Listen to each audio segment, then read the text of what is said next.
Grüßt euch Freunde, schön, dass ihr eingeschaltet habt. Als erstes wünsche ich euch mal einen guten Morgen, Mittag oder Abend, je nachdem wann ihr das Video hier schaut. In den Kommentaren stand immer mal wieder, dass ich mein Loadout-Video raushauen soll. Und das halt interessant ist, was andere dabei haben. Und habe ich mir gedacht, gut, ich packe mal den Rucksack. Ich wollte heute raus, aber ich habe das Zeug jetzt mal alles eingepackt, was ich in dem letzten, also in meinem ersten Overnighter-Video am Start hatte. Und da würde ich sagen, ich baue mal auf und dann geht's los. So Freunde, die Burg steht jetzt. Habe ich mal geschwind abgespannt. Da würde ich sagen, ich fange mit dem Rucksack an, weil da habe ich meine Trinkflasche drin, also hier am Seitengurt und mein Becher und alles. Und dann mache ich mir nebenbei noch einen schönen Kaffee und dann machen wir peu à peu, machen wir alles Stück für Stück. Mache ich so ein bisschen noch mit Nahaufnahme und dass es nicht so langweilig wird, machen wir dann weiter. Super.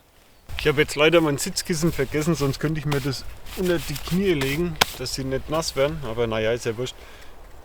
Den Spiritusbrenner hier habe ich eigentlich beim Overnighter, würde ich gar nicht mitnehmen, weil da habe ich den Hobo dabei, aber den zeige ich euch später nochmal.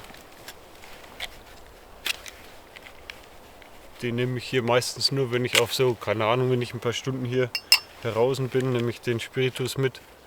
Da spare ich mir die Zeit, das Holz zu machen und so. Und jo.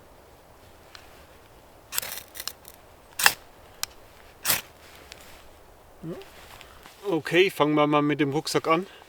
Das ist der Savota Jäger L oder auch Grenzjäger genannt. Der ist angegeben zwischen 40 und 60 Liter. Der hat oder wird verschlossen mit so einem Rollkragen. Und ja, da könnt ihr den noch überladen, sage ich mal. Gut. An der Seite habe ich hier meinen Trinkflaschenhalter dran. Das sind noch ein paar Mollischlaufen. Und da habe ich meine Nalgene drin. Das ist eine 1 Liter. Und dann habe ich noch meinen Becher drin. Einfach ja, ein stinknormaler Becher. Ist angegeben mit 500 Milliliter. In den einen Kommentaren wollte einer wissen, was das für ein Becher ist. Und habe ich auf der Internetseite nachgeschaut. Ja, ist angegeben mit 500 Milliliter. Und da wollte ich es mal wissen, ob das halt wirklich reingeht. Und wenn ihr bis zur Oberkante füllt, gehen 600 Milliliter rein. Aber es macht ja keine Sau, da gibt es ja das Zeug nur über den Latz, das Wasser oder so. Und dann habe ich noch einen Deckel drin. Der ist von Tokes, ist ein Titan. Ist eigentlich der einzige, den ich gefunden habe, wo passt. Der hat einen Durchmesser von 95 mm. Und bevor ich es vergesse, ich versuche euch mal das Zeug unten zu verlinken. Da könnt ihr euch die ganzen Daten und alles nochmal genau anschauen. Als Unterkunft oder Behausung oder Burg, nennt es wie ihr wollt, habe ich hier 2 von den rumänischen Zeltbahnen. Die habe ich, wie ich die bekommen habe, nochmal schön gewachst und mit Grönlandwachs und habe sie schön eingebügelt, das Wachs. Da liegt dann Backpapier drunter und dann hängt da nichts am Bügeleisen. Das geht richtig super und schnell. Ist, finde ich, besser als wie mit dem, wenn er das Wachs einföhnt. Das ist nicht so schön. Da geht es mit dem Bügeleisen echt besser. Und da wiegt eine von den Bahnen, das sind ja 2, die sind hier zusammengeknüpft und vorne beim Eingang auch nochmal zusammengeknüpft, wenn ihr es geschlossen haben wollt. Da wiegt eine 1,4 Kilo. Aber auf so normale Tagestouren oder ja, würde ich einfach ein ganz normales Tab mitnehmen, so wie das British Army Shelter Sheet oder irgendein 3 auf 3 Meter Tab. Da macht es schon mehr Spaß. Je nachdem wie faul ich bin, habe ich am Rucksack noch 6 Bundeswehr-Zeltheringe dabei oder auch Erdnägel genannt. Ich habe die vorhin mal nachgewogen, da wiegt einer 40 Gramm, also das ist gar nichts, die sind aus Alu. Nur bei was ihr aufpassen müsst, wenn der Boden gefroren ist, da biegen die sich schnell um, weil es wie gesagt nur Alu ist. Als Kruschel, Kleinkram oder keine Ahnung was Pouch habe ich hier die von One Tigris Admin Pouch heißt die. Die habe ich auch schon länger, das finde ich geiler Pouch. Und ja, da habe ich halt viel Kleinkram drin. Da habe ich einmal 10 Meter Paracord drin. Das habe ich jetzt aber oben für die rumänische Zeltbahn gespannt. Dann habe ich zweimal 4 Meter Paracord, zweimal 2 Meter und noch zweimal 1 Meter drin. 2 Karabiner, Taschentücher, mein Zünderdöschen, ja, ein paar Kabel, wo ich brauche und ein Stück Kienspan. Riecht saugeil. Dann habe ich noch einen Feuerstahl und eine Taschenlampe, die habe ich da immer drin. Das ist die LED Lenser P5R Core. Die habe ich auch schon 4 oder 5 Jahre. Die ist saugeil. Da ist ein Akku hinten drin. Und von denen will ich mir, oh ne, scheiße, sogar Batterie. Ne, ein kleiner Akku. Kennt sein Zeug nicht, der Junge. Ja, die ist immer voll geladen und die habe ich immer da drin.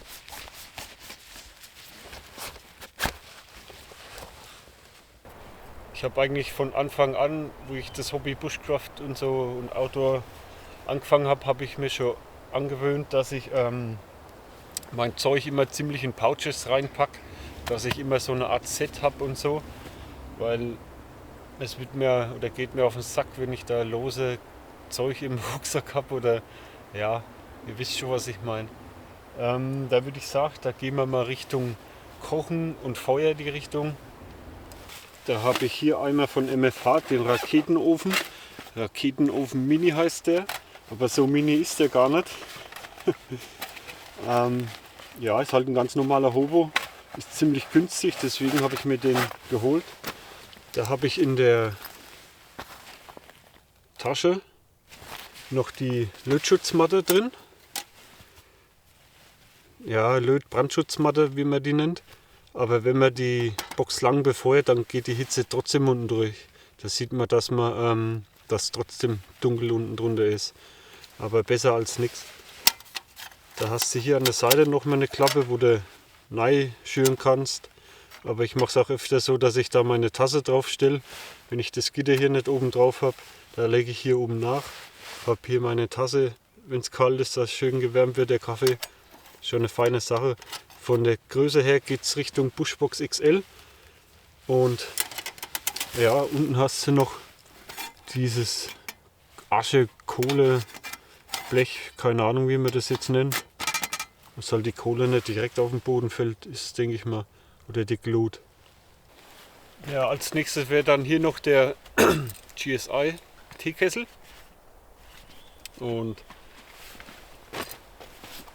von Stabilotherm die Jägerpfanne. Noch so ein kleiner Pouch, wo ich meinen ganzen Mampf und Essen drin habe. Aber das schauen wir uns jetzt nochmal in der Nahaufnahme an. Und dann, je nachdem, was ich dabei habe, tue ich mein Essen. Das letzte Mal hatte ich ja eine Dose dabei. Die habe ich jetzt in den Teekessel rein. Oder ich habe hier so eine kleine Pouch von MFH. Was ist denn das? Utility Pouch Small ist das. Da habe ich ja ein bisschen Nasche drin. Oder hier so ein ziviles EPA rein. So eine kleine Essenstasche, ja.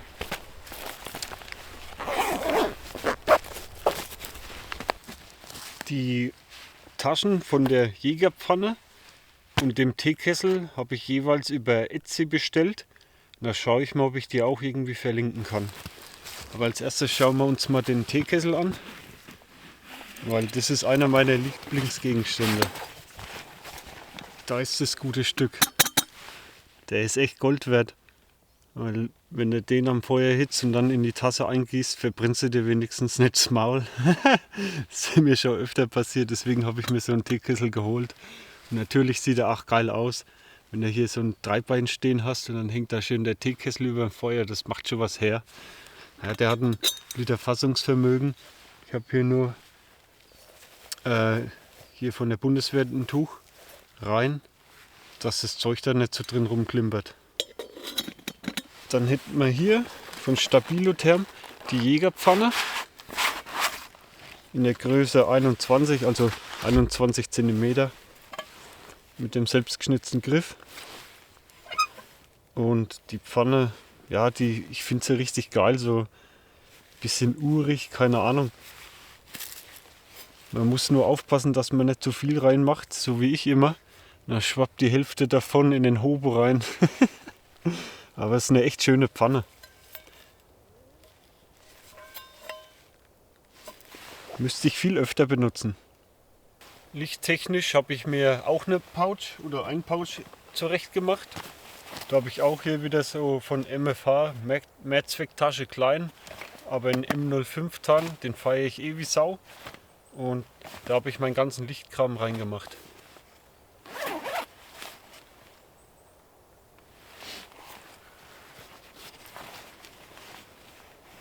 Da habe ich einmal eine Powerbank drin, um mein Videozeug zu laden und Handy und alles.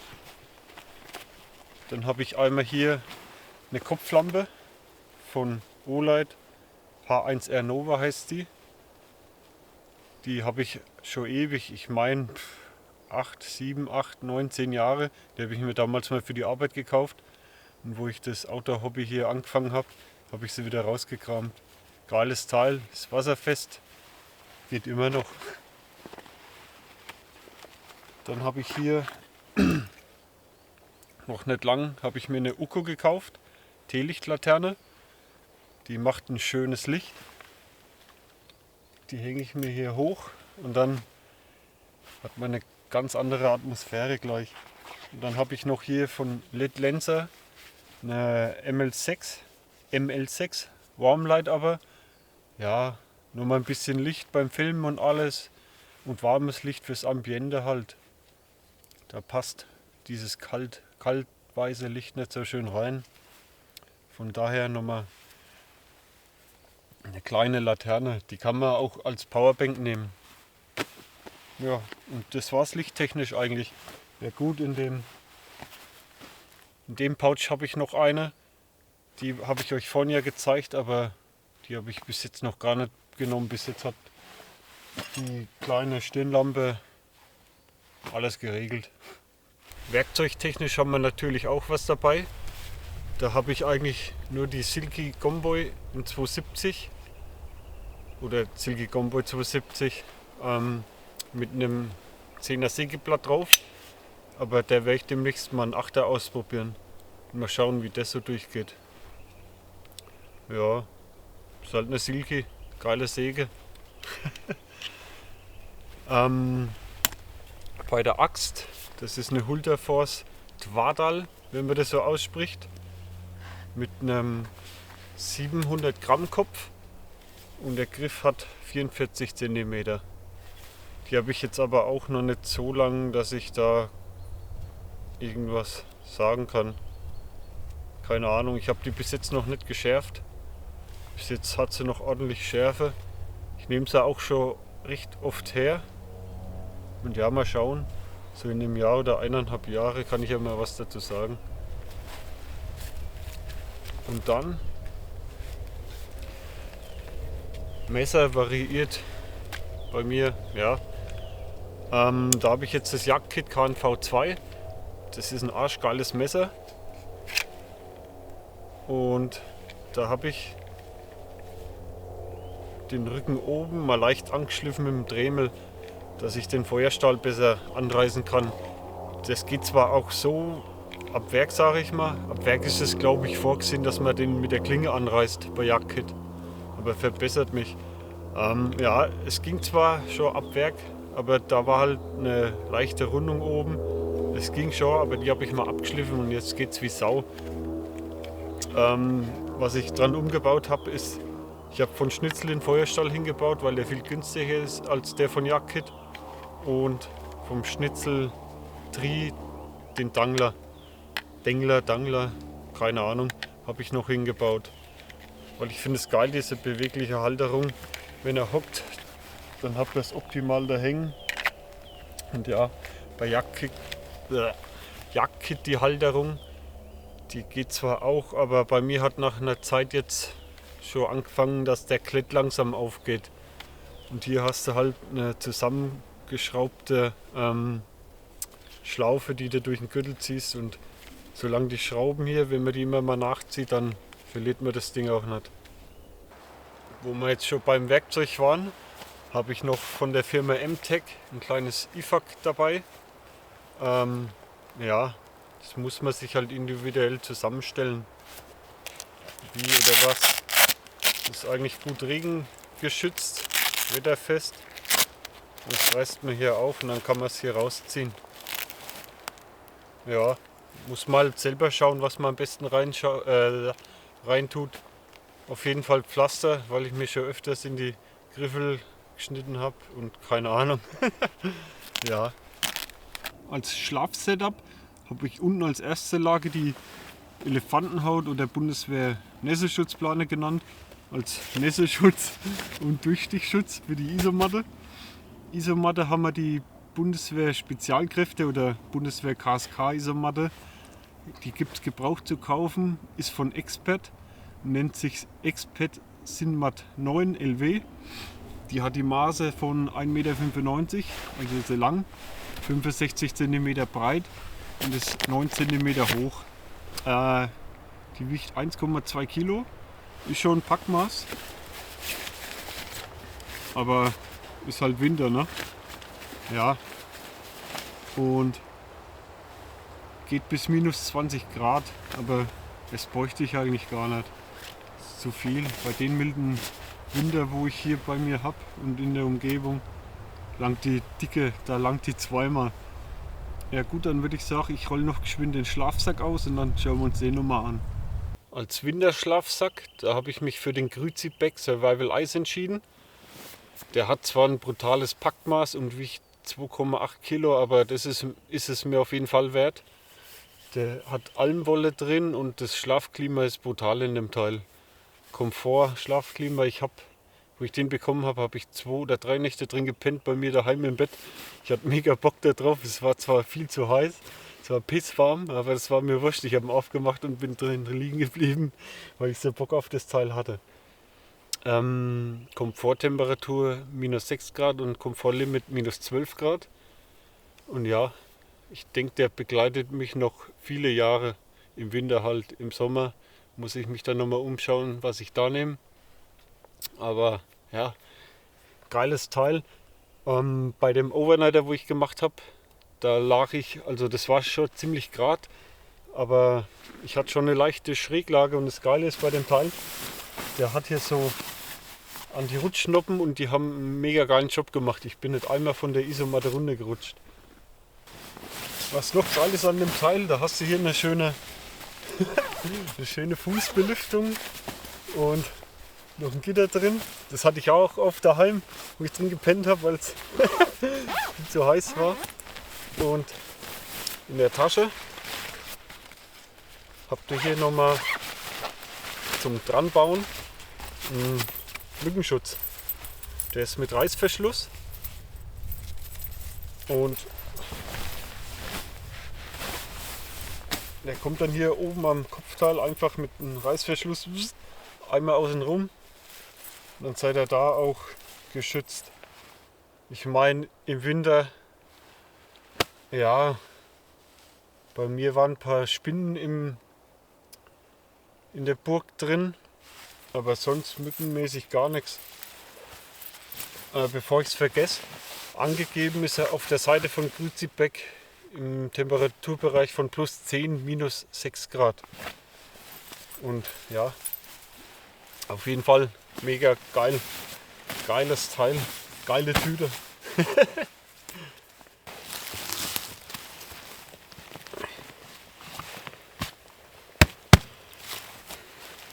So Freunde, das war's auch schon wieder mit dem Video. Ich hoffe, ihr habt alles gut gesehen und ich konnte es euch erklären und zeigen und ja, was ich so dabei habe bei einem Winter-Overnighter. Ja, ich schaue, dass ich euch alles unten in diese Infobox zum Runterklappen da verlinken kann. Da könnt ihr euch nochmal schön in Ruhe die Maße und Details und weiß der Herr was alles anschauen. Da müsst ihr euch nicht nochmal das Gesabbel von mir anhören. Wobei ich habe es jetzt eh nicht so detailliert erklärt und ja, ihr wisst, was ich meine. Ja, für mich war es ein schöner Tag hier heraus, schöne Sonne. Hat mir gefallen, auf jeden Fall. Ich gebe euch den Tipp, geht raus in die Natur, macht euch einen ruhigen, trinkt einen Kaffee. Ja gut, dann, bevor ich es vergesse, ich wiege daheim den Rucksack nochmal, weil mich würde selber mal interessieren, ich weiß es gar nicht. Ich habe es versucht zu wiegen und dann war die Waage leer und dann habe ich es mit 9 Batterien versucht, da waren die auch leer und dann hatte ich keinen Bock mehr. Ich schaue mal, dass ich das mal wiegen kann, weil es interessiert mich selber nochmal. Gut, dann sehen wir uns beim nächsten Video. Macht's gut, ciao und ihr seid die Besten.